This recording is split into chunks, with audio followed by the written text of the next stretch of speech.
All right. Hello, and thank you for viewing this presentation. My name is Sasha Addison. I am a senior undergraduate student at the University of Alaska Anchorage. My colleague and friend, Amber Perry, is a recent graduate from UAA, and I will be giving this presentation on behalf of the both of us.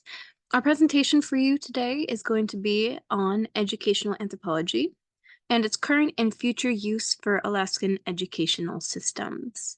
It's, of course, a broad topic, but I hope to present it in a very digestible way for you all today. So before we begin, I want to give a short content warning as there are some themes in this presentation that can be triggering for some to discuss or view.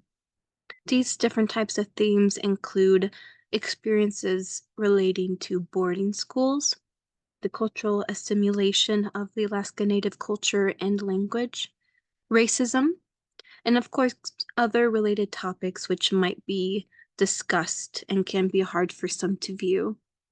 I ask that you take care of yourself, and if this presentation does trigger you in these ways, to take a step back and come back when you can. So, of course, with a very broad topic, I want to try to narrow it down, and I narrowed it down to three main themes that we can go through throughout this presentation. First, I believe in order to talk about current and future use for educational anthropology in Alaska, I first need to give a basic introduction. Not to everything related to Alaska's history, but I want to focus specifically on the educational systems and policies throughout Alaska. I want to take you to pre-contact of what education was like in these rural villages, then the Russianization of Alaska, and following the Westernization of Alaska with American colonization. Next, another theme that I want to focus on are the efforts of indigenizing education in Alaska currently, also in the future. But the potential for future research and policy change in Alaska will be my last topic. And I hope that going through the history and the current efforts, that we can look towards the future and how we can change Alaska's educational policies to become more diverse and culturally responsive. So before we begin, a history of educational systems and its changes throughout Alaska. We will begin with the pre-contact.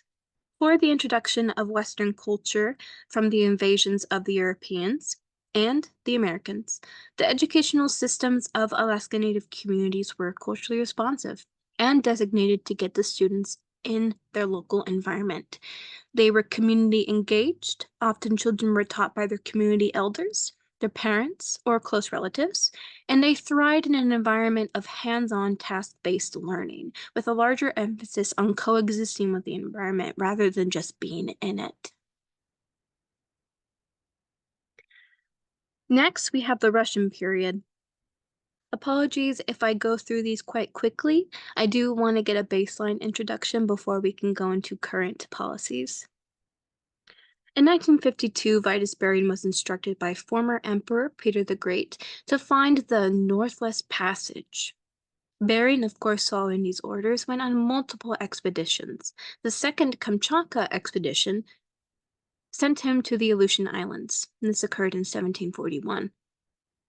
Following this expedition, Russian traders and explorers went to Alaska in search of furs, an expensive luxury at the time. Although each cultural group in Alaska had experienced Russian occupation differently, a very common experience was, unfortunately, the usage of native labor for European gain. During the Russian occupation, Russians attempted to reform the natives through methods of which I call Christianization and Russianization, akin to Westernization and Americanization. Christianization, I am referring to the forced conversion of the Eastern Orthodox Christian Jew religion. Various Alaska Native communities continue to practice the religion to this day. And by Russianization, I am referring to the process by which the indigenous people of Alaska were shaped and taught to be valuable Russian subjects and laborers. Often this was through similar methods such as America, but what is unique about the Russian period that is often not discussed enough was the connections between the Indigenous knowledge system and the Western knowledge system at the time. Although it is horrible to say, many scholars and some sources had stated that it was more economically advantageous for Russia to preserve and maintain indigenous culture, as they were seen as commodities at the time, rather than their own independent system of being and of viewing the world.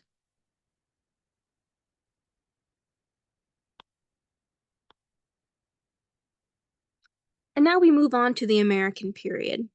The United States had a very different approach to educating Alaska Native children, and this process unfortunately involved the removing of children from their home communities forcefully and erasing past educational practices of culturally responsive learning. So children were not learning from their community elders anymore, or even in their community. The consequences of this include many generations losing access to their native culture, their language, their ecological knowledge, and other values shared within their community. Both Alaska Native and American Indian children were sent to these formalized boarding schools, where they were acculturated towards the American way of knowing, often referred to as Christianization and Westernization. And these attempts, of course, tried to eliminate Indigenous culture, language, spirituality, and their values. During this time, it was believed, of course, that there was only one way to teach a child, and that was through the urban education system. However, we know now that not all children learn the same, and that a child's cultural identity, economic background, and their community all play a great role in how they learn and how they interact with their community and with their environment. Something that has been ignored and often not known for a long time. However, we do know that now. Within the last 35 years, researchers and educators have explored different avenues of teaching, and now there are many styles accessible to educators that want to increase Indigenous education. The vast majority of studies conducted in Alaska about the educational practices for Indigenous children can often trace their goals and aims towards educational anthropology, or anthropology for education. So now I've given a history on the educational policies in Alaska throughout time and currently. I want to talk about educational anthropology. How does it connect? Well, educational anthropology is a subdiscipline within socio-cultural anthropology that was formalized professionally by large names such as Margaret Mead, Solon Kimball, Conrad Arsenberg, and George Spindler, to name a few. This, of course, does not begin to mention the Indigenous educators and researchers who were focused on the same things in their community and focused on the educational practices of their community's educational institutions. The overall focus of educational anthropology involves taking an anthropological approach to education, and that's often most represented by explaining and understanding the cultural implications of education and also how these cultural implications can be applied to teaching practices, increasing cultural awareness, pedagogy, and incorporating native methods of learning into formal education systems. What we have seen throughout these past 35 years, not only in Alaska, but throughout the United States, is a society leaning towards increased place-based education in our school systems. In Alaska, we see initiatives that put the power of education back in the hands of communities. This is especially true with the Alaska Rural Systemic Initiative in 1994. We are seeing an increase of perspectives urging for the reintroduction of place-based education through culturally responsive/sustaining education, and these are witnessed through the experimental environmental education thesis, which had focused on schools here in Alaska and how they teach about cultural management. The aspirations of Alaska Native youth in the ASD was a study conducted here, of course, in Anchorage, looking at how Native youth viewed their education, viewed their experiences, and what they wanted to do with it. The Alaska Studies and Multicultural/cross-cultural communication requirements are for teachers in the Anchorage School District. There is a separate training for new educators. However, what is significant about this one is their emphasis on multicultural communication and their emphasis on Alaska studies. We see through these different examples that I've just listed, but also the various ones on the page right now, we are seeing that as a society, we are shifting from one way of educating and learning that we had seen in the American and sometimes Russian period. And we as a society are actually shifting to become more community involved and culturally responsive, to have systems of education that reflect all the students, not just the majority of students. And so I keep saying place-based education this, place-based education that. And truly, what is place-based education, and why is there a resurgence of this being displayed in Alaskan schools? So place-based education, and this was one of the best definitions of it that I had found, is the learning that is rooted in what is local, the unique history, environment, cultural, economy, everything of a particular place. The community provides the context for learning. Student work focuses on community needs and interests, and community members serve as resources and partners in every aspect of learning. In place-based education, we are looking at a progressive model of education where learning overcomes the inability to utilize, and the experiences that students have outside of the classroom can be applied to their experiences and learning in their education. And what place-based education does, is it establishes a deeper sense of place for the students. And often studies have found that when students have a sense of place, they are often more eager to become professionals in their community and to work towards helping their community rather than out-migrating from their community. And so as we move forward into the present, or as we move from the present and into the future, I believe that we will see an increased need for research in Alaskan schools about the impact and importance of place-based and culturally responsive education. I predict this and actually really encourage this from the changes I see happening in my own community. To begin, the Anchorage School District is committed to revising their Alaskan Studies curriculum to include more Indigenous history, culture, and perspectives. I had actually taken this course as a freshman in 2016. It was the first time that I had taken a class designated to Alaska history, of course, that I can remember. And its approach towards Indigenous history was quite lackluster. And so I'm glad to see these initiatives being taken, and I would like to increase research on what is particularly changing, how those changes occurred, and how community involved it was. The Institute of Social and Economic Research, in collaboration with the First Alaskans Institute, the Alaskan Federation of Natives, and Representative Mary Peltola's office, had met earlier this fall to discuss the outward migration of Alaskans, which is an important topic facing Alaskans currently, and one of the main subfields was on education and how the educational systems can best reflect the population of Alaska, majority of it being, of course, Native students. This is how the topic of an Alaska Native Cultures course came up, and of course, revising of the Alaska Studies curriculum. There is a need from urban education systems to include Indigenous history and culture classes beyond the surface level. Additionally, we need the funding and resources to increase the amount of Indigenous language classes offered at urban high schools, in addition to ASD's Yupik Immersion program. Here at UAA, we have a various amount of Indigenous languages going from Otna, Inupiaq, Yupik, Tlingit, Dena'ina, and that's not even touching the surface. What would be really awesome is having the increased amount of funding and opportunity to provide those different languages in our high schools so that people are being increasingly exposed to different cultures, different languages, aside from the Western cultures and languages that have dominated our education systems.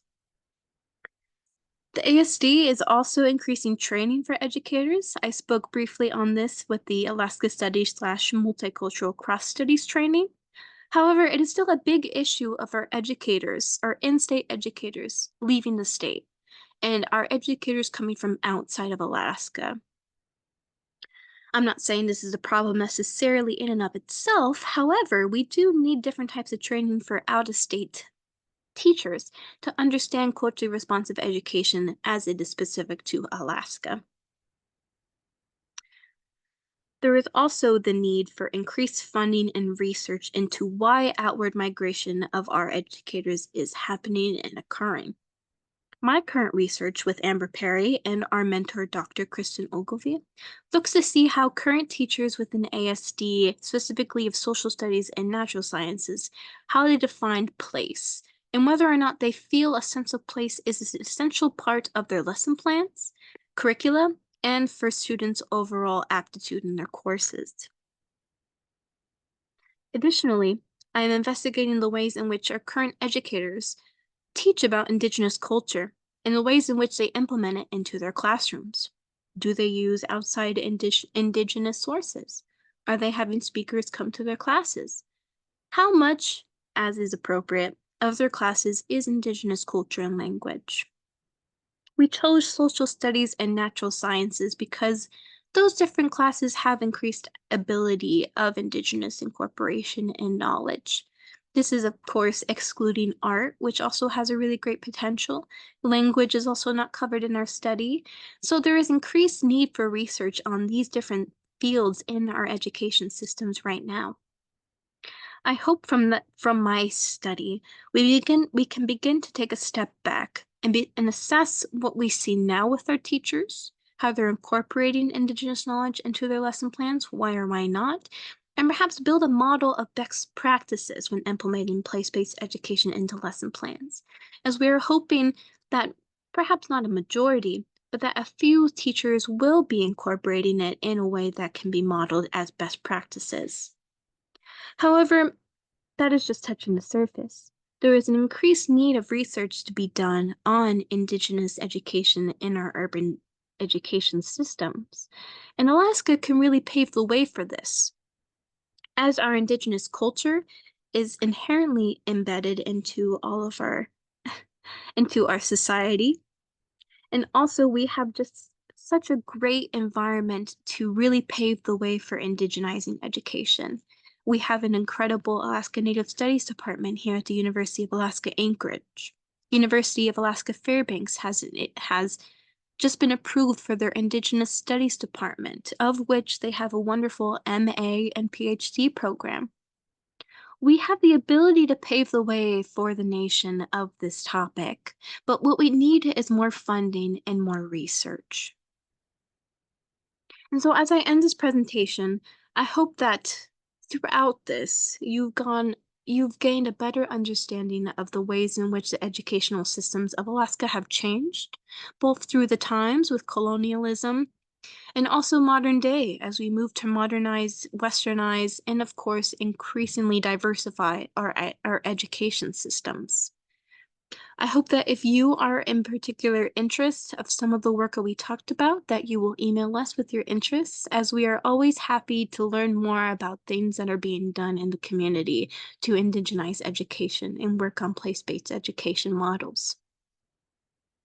I will be completing my undergraduate degree here in December, and I will be moving on to graduate school where I can continue my research, and Amber Perry is looking to continue her research as well at the graduate level. I thank you for viewing this presentation, and I hope that you will move forward thinking about the ways in which your educational systems are incorporating Indigenous knowledge and how you can actually make an impact in your community. Thank you.